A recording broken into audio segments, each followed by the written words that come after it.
नमस्कार, मैं हूं आपके साथ विभा उपाध्याय। लोकसभा चुनाव का सबसे बड़ा शो, कौन बनेगा प्रधानमंत्री, इस पर देश ही नहीं दुनिया भर की निगाहें टिकी हुई हैं। ऐसे में हम आपके लिए लेकर आए हैं एक बेहद ही खास पॉलिटिकल शो। इस बुलेटिन में हम आपको अलग अलग सेगमेंट्स में खबरें दिखाते हैं। सियासत की सबसे बड़ी खबर से लेकर नेताओं के बवाली बयान, सियासत से जुड़ी वायरल तस्वीरों के साथ ही हम आखिर में फटाफट अंदाज में चुनावी चौबीसा भी आप तक पहुंचाते हैं। तो चलिए शुरू करते हैं आज का ये शो और सबसे पहले देखते हैं आज की सबसे बड़ी चुनावी खबर।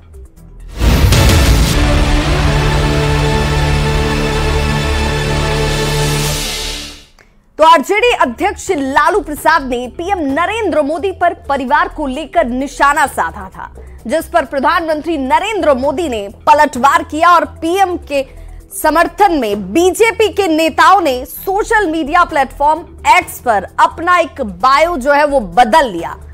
मोदी का परिवार कैंपेन की अब शुरुआत कर दी गई है।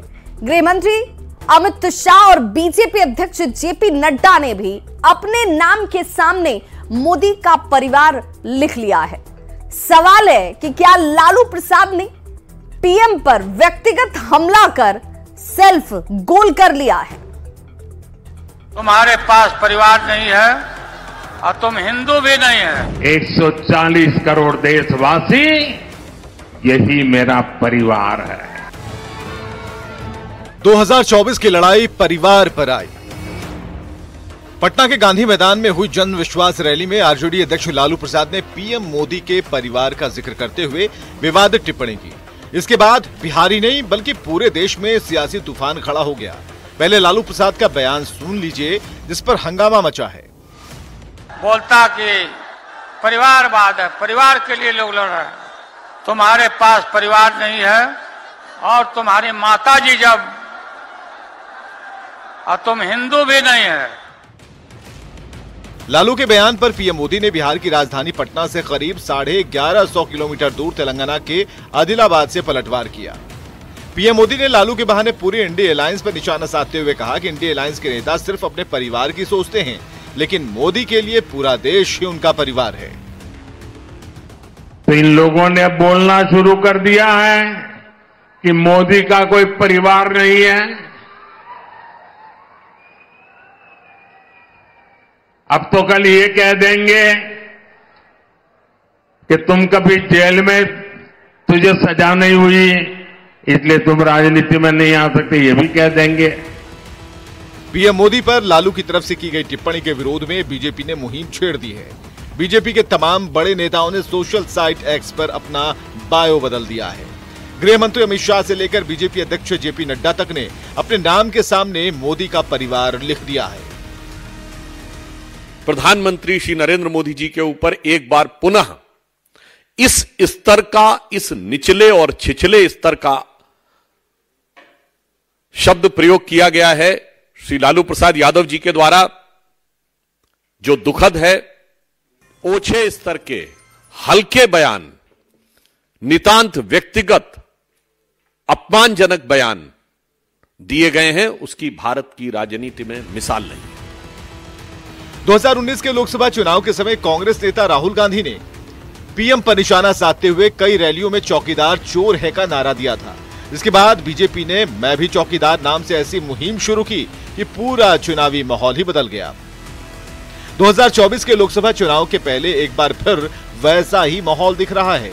सवाल है कि क्या हमेशा की तरह मोदी पर व्यक्तिगत टिप्पणी कर विपक्ष एक बार फिर फंस चुका है? Bureau report, news 18। तो भोजपुरी फिल्मों के अभिनेता पवन सिंह ने पश्चिम बंगाल के आसनसोल से चुनाव लड़ने से मना कर दिया है। इसके बाद भोजपुरी फिल्मों की एक्ट्रेस अक्षरा सिंह के आसनसोल से चुनाव लड़ने की चर्चा है। हालांकि इस बीच पवन सिंह ने बीजेपी अध्यक्ष जेपी नड्डा से जाकर मुलाकात की और अपना पक्ष भी उनके सामने रख दिया। लेकिन पवन सिंह के चुनाव न लड़ने के फैसले के बाद से बिहार में सियासी बयानबाजी का दौर तेज हो गया है।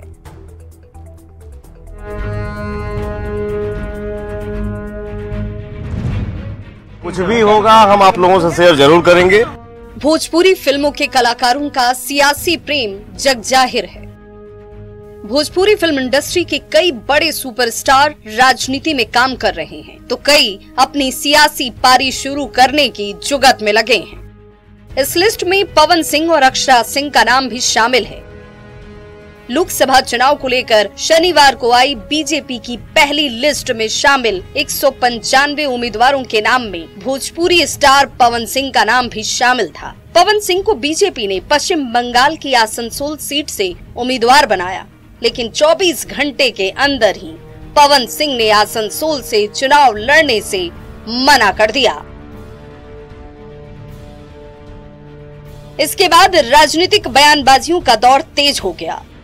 इसी बीच सूत्रों से खबर ये भी आ रही है कि पवन सिंह के इनकार के बाद अक्षरा सिंह आसनसोल से चुनाव लड़ सकती हैं। अक्षरा सिंह के पिता का बयान आया कि बीजेपी का फैसला सर्वमान्य होगा। अब सवाल उठने लगे हैं कि क्या पवन की जगह अक्षरा सिंह चुनाव लड़ेंगी? इस सवाल का जवाब जब मिलेगा तब मिलेगा। उसके पहले सोमवार को पवन सिंह ने दिल्ली में बीजेपी के राष्ट्रीय अध्यक्ष जेपी नड्डा से मुलाकात की और अपना पक्ष रखा। अध्यक्ष जी से हमारी बात हो गई, हमने अपनी बात रख दी है, आगे जो भी होगा अच्छा होगा। अब ये समय बताएगा, थोड़ा चुनाव लड़ेंगे, कुछ भी होगा हम आप लोगों से शेयर जरूर करेंगे। अभी थोड़ा होल्ड रखें। अब पवन सिंह ने चुनाव लड़ने से मना क्यों किया, ये तो वही जानते हैं। फिलहाल पवन सिंह के इनकार के बाद बिहार में राजनीतिक माहौल गर्म है। बीजेपी के खिलाफ पूरे देश में जो जनता का आक्रोश है, अब उसका एहसास बीजेपी के उम्मीदवारों को भी होने लगा है। आज की तारीख में भाजपा की टिकट पर चुनाव लड़ने से लोग डर रहे हैं। वो जान रहे हैं कि जनता के बीच जाएंगे तो जनता 10 साल का हिसाब मांगेगी, पूछेगी बताओ आपने क्या किया है देश के लिए, क्या जवाब देंगे ये लोग। पवन सिंह की उम्मीदवारी वापस लेने के बाद इंडिया अलायंस की तरफ से किए जा रहे वार पर एनडीए नेताओं ने पलटवार किया है। में इतना बड़ा क्या हो गया? लोकतंत्र में कई बार ऐसा होता है कि उम्मीदवार निजी कारणों से या किन्हीं अन्य कारणों से चुनाव नहीं लड़ पाते हैं। कौन चुनाव क्यों नहीं लड़े ये तो वही बता सकते हैं। पवन सिंह भोजपुरी के बड़े फिल्म स्टार हैं, उन्हें पावर स्टार भी कहा जाता है। पवन सिंह की जबरदस्त फैन फॉलोइंग है और ऐसे में पवन सिंह की दावेदारी वापस लेने के बाद से राजनीतिक माहौल गरमाना लाजमी है। हालांकि सूत्र बताते हैं कि केंद्रीय नेतृत्व के कहने पर ही पवन सिंह ने अपना नाम वापस लिया है। पार्टी पवन सिंह को कहीं और से चुनाव लड़ाना चाहती है। न्यूज़ 18 के लिए दिल्ली से अमितेश सिंह और पटना से विनीता मिश्रा के साथ ब्यूरो रिपोर्ट। वोट के बदले नोट के मामले में सुप्रीम कोर्ट ने ऐतिहासिक फैसला सुनाया। अब अगर सांसद या विधायक पैसे लेकर सदन में भाषण या फिर वोट लेते हैं या देते हैं तो उनके खिलाफ केस चलाया जा सकेगा। यानी अब इन्हें उस मामले में कानूनी छूट नहीं मिलने वाली है। सुप्रीम कोर्ट ने 1998 में आए अपने फैसले को पलट दिया है।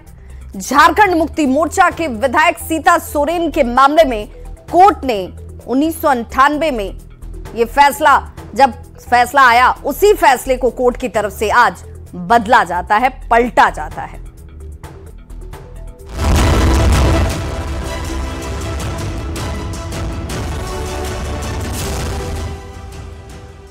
वोट के बदले नोट। सुप्रीम कोर्ट के एक ऐतिहासिक फैसले के बाद ये मुद्दा एक बार फिर चर्चा में है।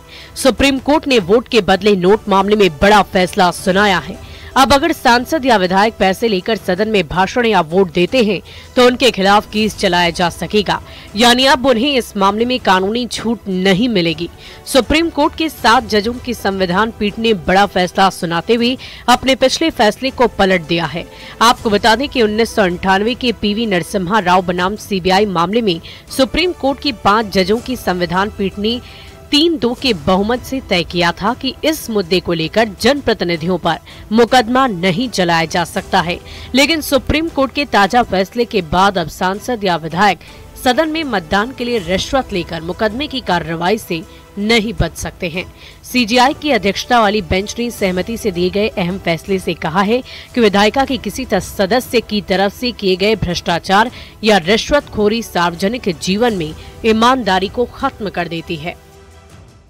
माननीय सुप्रीम कोर्ट ने कहा है कि ये पैसा लेके वोट करना और पैसा लेके सवाल पूछना ये पार्लियामेंट्री डेमोक्रेसी के लिए जहर के समान है, ये पार्लियामेंट्री डेमोक्रेसी के लिए कैंसर है, इसलिए इसको रोकना बहुत जरूरी है।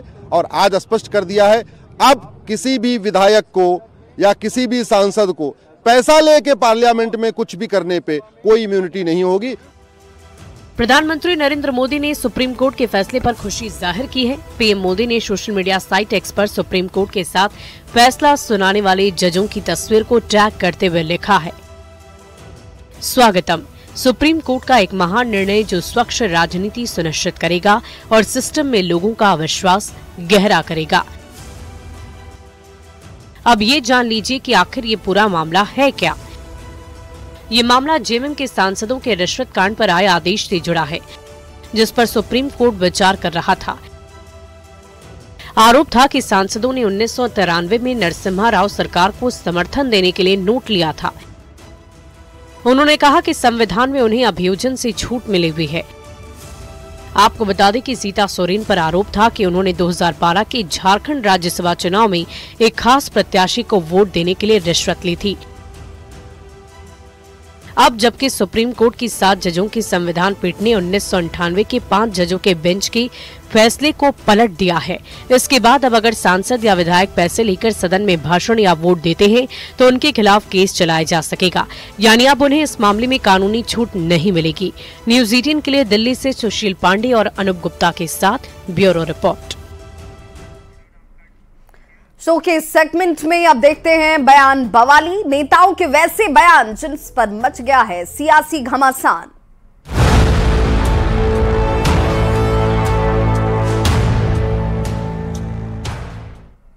प्रधानमंत्री नरेंद्र मोदी पर लालू प्रसाद के व्यक्तिगत बयान के बाद सियासत इस पर गर्मा गई है। डिप्टी सीएम सम्राट चौधरी ने कहा कि इस देश में कोई सबसे बड़ा राम विरोधी है तो उनका नाम लालू प्रसाद है। सम्राट चौधरी ने कहा कि बीजेपी पूरा परिवार है और इसीलिए हम लोगों ने अपने नाम के आगे मोदी का परिवार लिखा है। इतना ही नहीं, सम्राट चौधरी ने कहा कि आरजेडी जिस सीट से चुनाव लड़ने को कह दे वहां जीत कर दिखा देंगे। भारतीय जनता पार्टी पूरा परिवार है और आज हम लोगों ने लिखा मोदी का परिवार हम है। आज लालू प्रसाद जी खुद कहते थे 90 के चुनाव के पहले कि रानी के पेट से राजा पैदा नहीं, आज सिर्फ राजा ही पैदा करने का प्रयास कर रहे हैं, लोकतंत्र की हत्या कर रहे हैं। और ये लोग गलतफहमी में हैं। जब इसके पूरे परिवार चुनाव हार गया था तब भी सम्राट चौधरी जीत कर ही आए और राजद के लोग राज एकदम तैयार हूँ, जिस सीट पर कहे उसी सीट पर लड़ने के लिए तैयार। वहीं बिहार के दूसरे डिप्टी सीएम विजय सिन्हा ने भी लालू प्रसाद पर जमकर निशाना साधा है। विजय सिन्हा ने लालू प्रसाद को एक राजनीतिक जोकर बता दिया और आरोप लगाया कि वे अपनी फूहड़ बातों से बिहार के सम्मान को ठेस पहुंचाते हैं। श्रीमान लालू प्रसाद यादव एक भ्रष्टाचारी सजायाफ्ता और वंशवादी लोग हैं। ये राजनीतिक जोकर भी रहे हैं। लोग कहता है कि ये राजनीति में फुहरपनी का बात करके बिहार के सम्मान को गिराते हैं, बिहारी को कहीं न कहीं लज्जित करने का काम करते हैं। प्रधानमंत्री के सेगमेंट में देखते हैं ऐसी तस्वीरें जो सियासत के लिहाज से सोशल मीडिया प्लेटफॉर्म पर हैं तेजी से वायरल।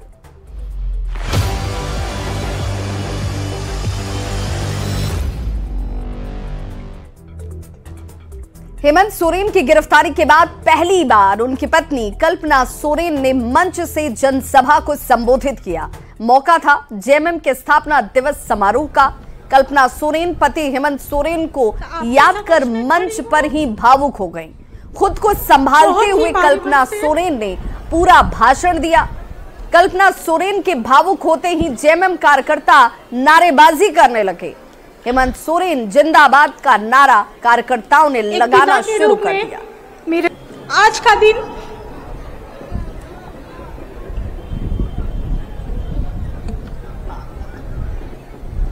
आपके समक्ष में खड़ी हूँ बहुत ही भारी मन से।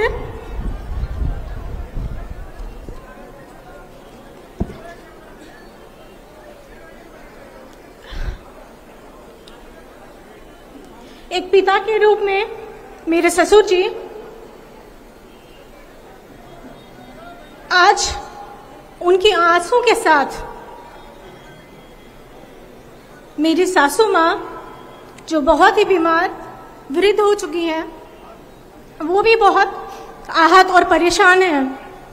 मैंने सोचा था कि मैं अपने आंसू को रोक लूंगी,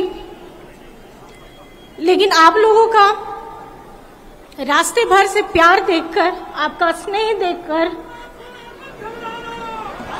आज मुझे वही ताकत मिल रही है जो मैंने सपने में भी कभी नहीं सोचा था। मध्य प्रदेश के मुख्यमंत्री मोहन यादव और मध्य प्रदेश बीजेपी अध्यक्ष वीडी शर्मा सहित राज्य के कैबिनेट मंत्रियों ने अयोध्या में रामलला के दर्शन किए। इस दौरान मुख्यमंत्री सहित तमाम मंत्री भक्ति भाव में लीन नजर आए। शरण्ये शरण्ये त्र्यंबके गौरी नारायणी नमस्ते। ओम स्वस्ति नः इंद्रो बृहस्पतिः नमः रुद्राय देवभ्याय नमः सदाधिपते रुद्राय देवभ्यो नमः गणाधिपते। और प्रधानमंत्री के शो के आखिर में देख लेते हैं फटाफट अंदाज में चुनाव से जुड़ी हुई 24 खबरें चुनाव 24 में।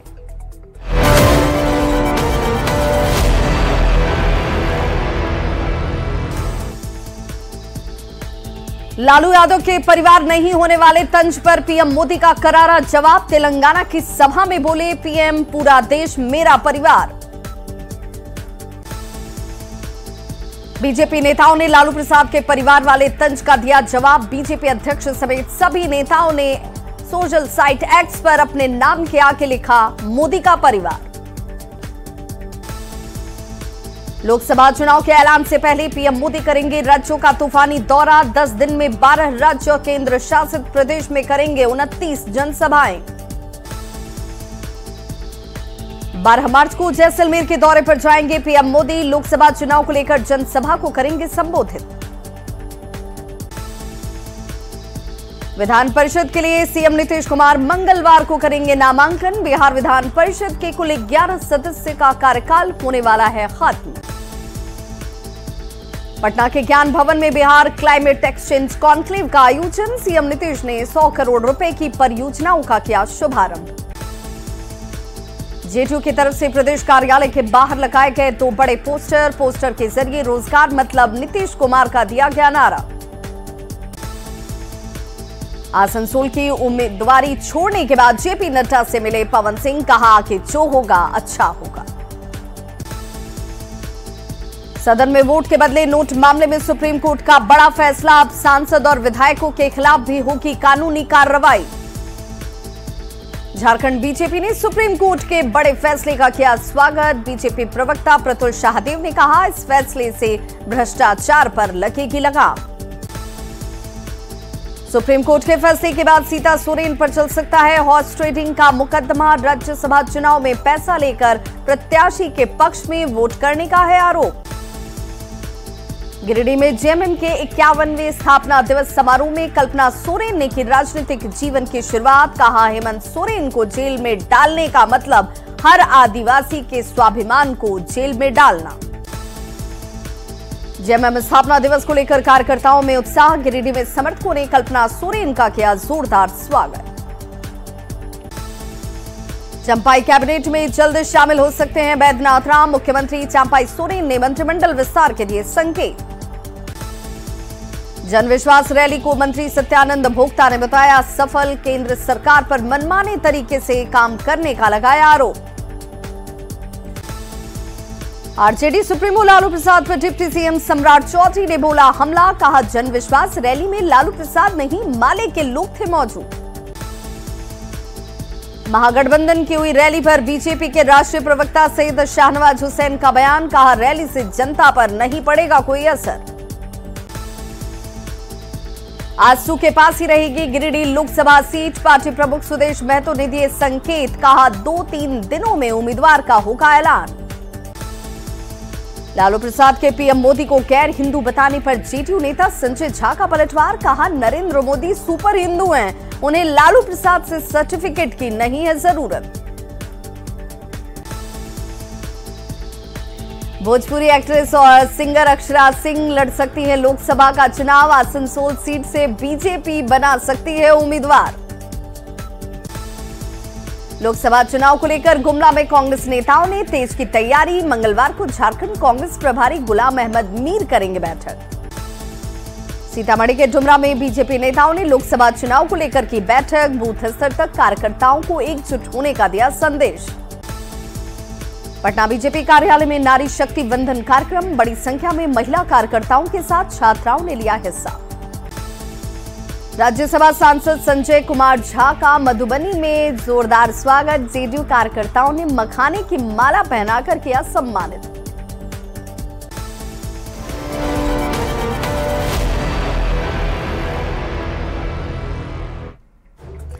तो प्रधानमंत्री के इस खास पेशकश में आज बस इतना ही, लेकिन न्यूज़ 18 बिहार झारखंड पर खबरों का सिलसिला लगातार जारी है।